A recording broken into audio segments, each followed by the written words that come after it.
आज आपण वाणिज्य आणि अर्थशास्त्राच्या विश्वातील एका अत्यंत मूलभूत पण तशा गुंतागुंतीच्या संकल्पनेचा वेध घेणार आहोत.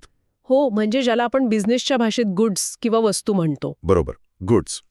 आज आपल्याकडे काही पारंपरिक व्यापारी संदर्भ ग्रंथ आहेत आणि आधुनिक पुरवठा साखळीचे काही शोधनिबंध आहेत. आणि या संदर्भांच्या आधारे व्यावसायिक जगात वस्तू या संकल्पनेचा कायदेशीर आणि आर्थिक अर्थ नक्की काय होतो हे आपण बघणार आहोत. हो, आणि हेच आपलं आजचं मिशन आहे. कारण वस्तू म्हणजे केवळ आपण दुकानातून आणतो त्या गोष्टी नाहीत. नक्कीच नाही.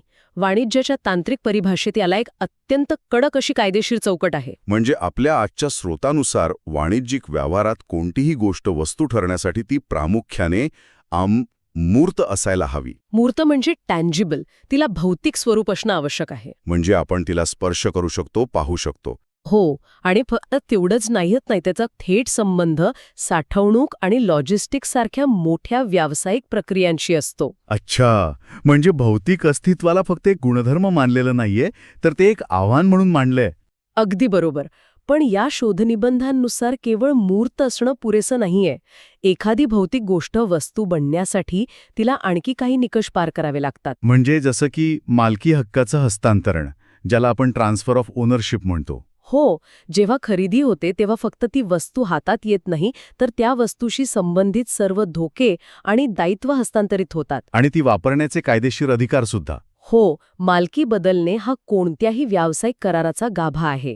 त्यानंतर येते ती उपयोगिता, ज्याला आपण युटिलिटी म्हणतो. उपयोगिता म्हणजे ती वस्तू फक्त चांगली असावी असं नाहीये. नाही, तिने बाजारातील एखादी विशिष्ट गरज पूर्ण केली पाहिजे आणि सगळ्यात महत्त्वाचं म्हणजे ती विक्रीयोग्य असली पाहिजे. मार्केटेबल हे जरा अधिक स्पष्ट करूया.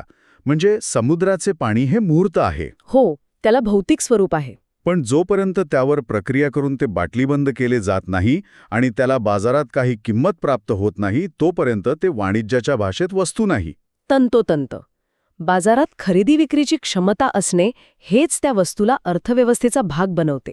आता ह्या भौतिक आणि कायदेशीर चौकटीतून आपण जेव्हा वस्तूंच्या वर्गीकरणाकडे वळतो तेव्हा काय दिसतं?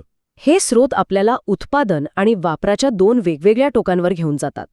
ग्राहक वस्तू आणि भांडवली वस्तू. कन्झ्युमर गुड्स आणि कॅपिटल गुड्स यातील फरक अर्थव्यवस्थेची दिशा ठरवतो ना? हो, आणि इथे अनेकदा गफलत होते. ग्राहक वस्तू म्हणजे अंतिम ग्राहकासाठी तयार असलेली उत्पादने. जसं की तयार कपडे किंवा खाद्यपदार्थ किंवा मोबाईल. बरोबर.